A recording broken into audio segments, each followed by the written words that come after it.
નમસ્કાર મિત્રો, ફરી એકવાર હાર્દિક સ્વાગત છે મિત્રો તમારું આ અમારા આજના નવા વિડીયોમાં। 15 મેના રોજ ગુરુની ચાલ બદલાશે, સિંહ રાશિ વિશે 5 મોટી ભવિષ્યવાણીઓ। મિત્રો, આ અમારી ચેનલ પર તમને ગુજરાતી ભાષામાં દૈનિક રાશિફળના વિડીયો જોવા મળશે। જો મિત્રો વિડીયો પસંદ આવે તો વિડીયોને લાઈક કરજો, શેર કરજો અને આ અમારી ચેનલ પર નવા આવ્યા હોય તો ચેનલને મિત્રો સબસ્ક્રાઈબ કરજો। તમારા એક સબસ્ક્રાઈબથી અમને ઘણું પ્રોત્સાહન મળે છે। તો ચાલો મિત્રો વિડીયોમાં હવે આગળ જાણીએ। મિત્રો, તમને જણાવી દઈએ કે 15 મેના રોજ 12 વર્ષ પછી દેવતાઓના ગુરુ મહાન પરિવર્તન થવાનું છે, જેની અસર જ્યોતિષ ચક્રની તમામ 12 રાશિઓ પર જોવા મળશે। ગુરુની રાશિ બદલવાથી સિંહ રાશિના લોકોનું ભાગ્ય ચમકવા જઈ રહ્યું છે। તેમના જીવનમાં ખુશીઓ આવવાની છે। દેવતાઓના ગુરુ અને ભગવાન શ્રી હરિવિષ્ણુના આશીર્વાદ તમારા પર રહેવાના છે। હવે તમારા જીવનમાંથી દુઃખનો અંત આવશે। સિંહ રાશિના લોકો, તમારે આ વિડીયો અંત સુધી જોવો જોઈએ, કારણ કે આ વિડીયો બધા સિંહ રાશિના લોકો માટે ખૂબ જ ખાસ બનવાનો છે। મિત્રો, તમને જણાવી દઈએ કે વૈદિક જ્યોતિષમાં ગુરુ ગ્રહ સુખ, સમૃદ્ધિ, જ્ઞાન, જ્યોતિષ, પૂજા પાઠ અને શિક્ષણનો કારક છે। ગુરુ ગ્રહ લગભગ 13 મહિના પછી એક રાશિથી બીજી રાશિમાં પ્રવેશ કરે છે, તેથી જ તેમને 12 વર્ષ લાગે છે। મિત્રો, તેમને એક ચક્ર પૂર્ણ કરવામાં 12 વર્ષ લાગે છે। તમને જણાવી દઈએ કે દેવગુરુ ગુરુ 15 મેના રોજ બુધની રાશિ મિથુનમાં ગોચર કરશે, જેના કારણે સિંહ રાશિના જાતકો માટે સારા દિવસો શરૂ થઈ શકે છે। ઉપરાંત આ રાશિના જાતકો માટે નવી નોકરી, બઢતી અને વ્યવસાયમાં પ્રગતિની શક્યતાઓ છે। ભગવાન શ્રી નારાયણના આશીર્વાદથી આ સમય તમારા માટે સુવર્ણ સમય લાવશે। મિત્રો, તમારા જીવનમાં ખુશીઓ આવવાની છે। મિત્રો, તમને જણાવી દઈએ કે ગુરુને દેવતાઓનો ગુરુ અને સૌથી શુભ ગ્રહ માનવામાં આવે છે, જેની દ્રષ્ટિ 5મા, 7મા અને 9મા સ્થાનમાં અમૃત જેવા પરિણામો આપે છે। એ જ ગુરુ 15 મેના રોજ વૃષભ રાશિમાંથી મિથુન રાશિમાં પ્રવેશ કરશે અને 19 ઓક્ટોબરના રોજ કર્ક રાશિમાં જશે, જ્યાં તે ઉચ્ચ રાશિમાં છે અને 4 ડિસેમ્બરે વક્રી થયા પછી ફરીથી મિથુન રાશિમાં પાછા ફરશે।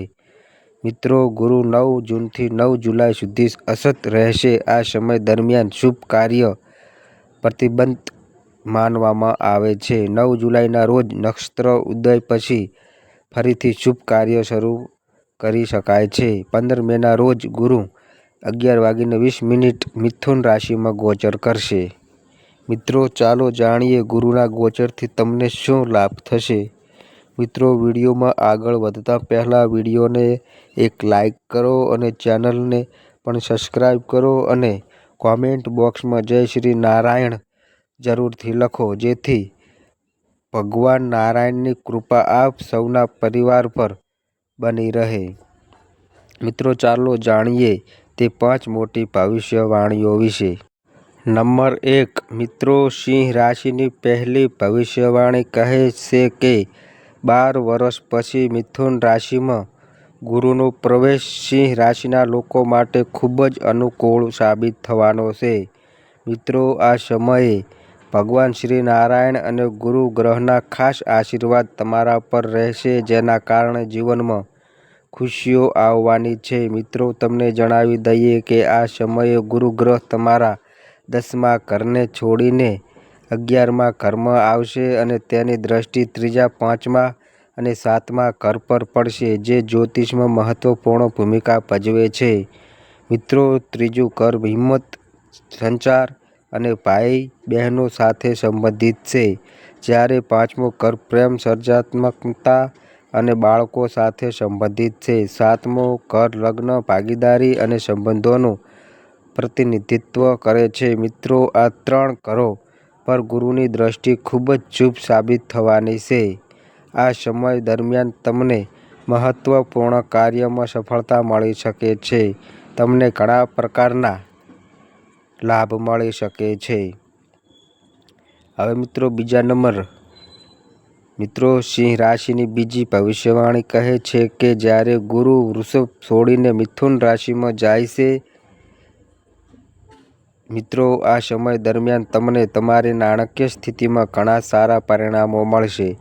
ગુરુ ગ્રહ પોતાની રાશિ બદલતા જ તમારા ભાગ્યમાં બંધ તાળા ખુલી જશે. હવે તમારું જીવન ખુશીઓથી ભરેલું રહેશે. મિત્રો આ સમય દરમિયાન તમારા આયોજિત કાર્યો પૂર્ણ થશે. મિત્રો તમારી આર્થિક સ્થિતિ ખૂબ મજબૂત રહેશે. તમને તમારી જરૂરિયાતો સરળતાથી પૂરી કરી શકશો. જે લોકો લાંબા સમયથી નવો વ્યવસાય કરવાનું વિચારી રહ્યા હતા તો મિત્રો હવે તમે તમારો વ્યવસાય શરૂ કરી શકશો.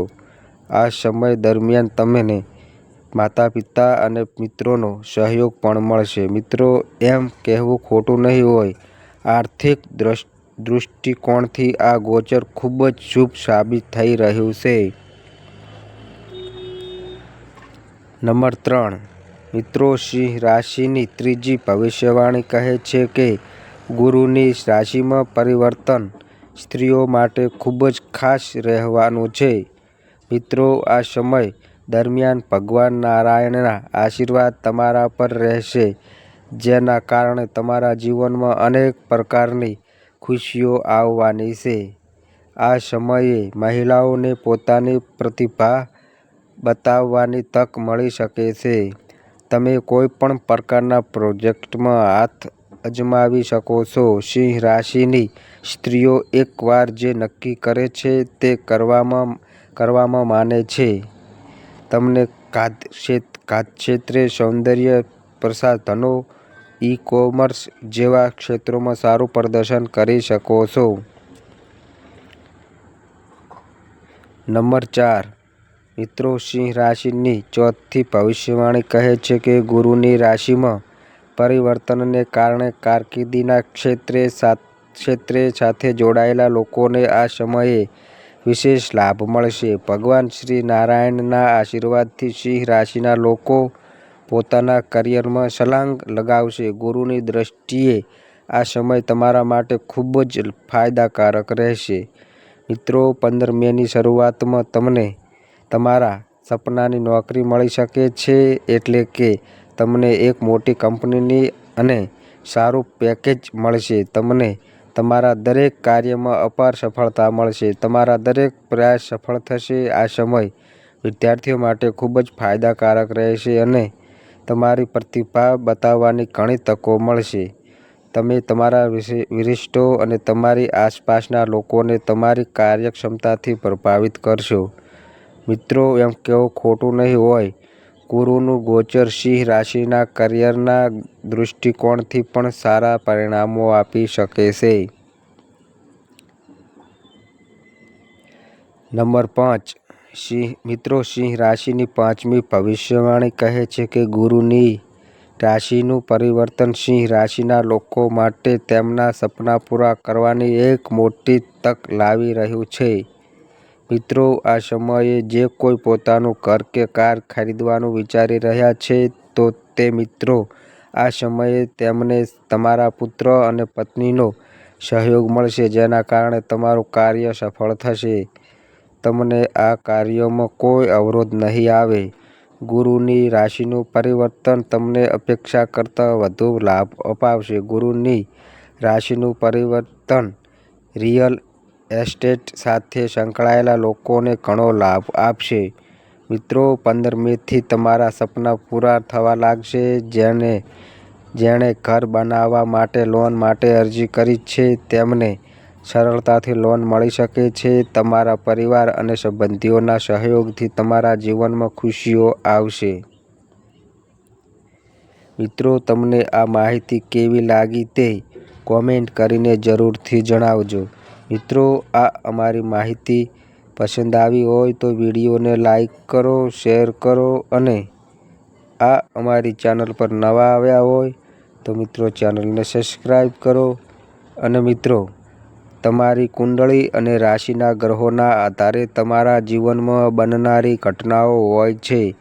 આ અમારી માહિતી કોઈ પ્રૂફ કરતી નથી. આ અમારી માહિતી મીડિયા અને ન્યૂઝ આધારિત હોય છે. સંપૂર્ણ માહિતી માટે તમે કોઈ પણ પંડિત અથવા જ્યોતિષને મળી શકો છો. તો બસ મિત્રો, આજે આટલું. ફરી મળીએ એક નવા વિડીયો સાથે. ત્યાં સુધી બધા મિત્રોને હર હર મહાદેવ.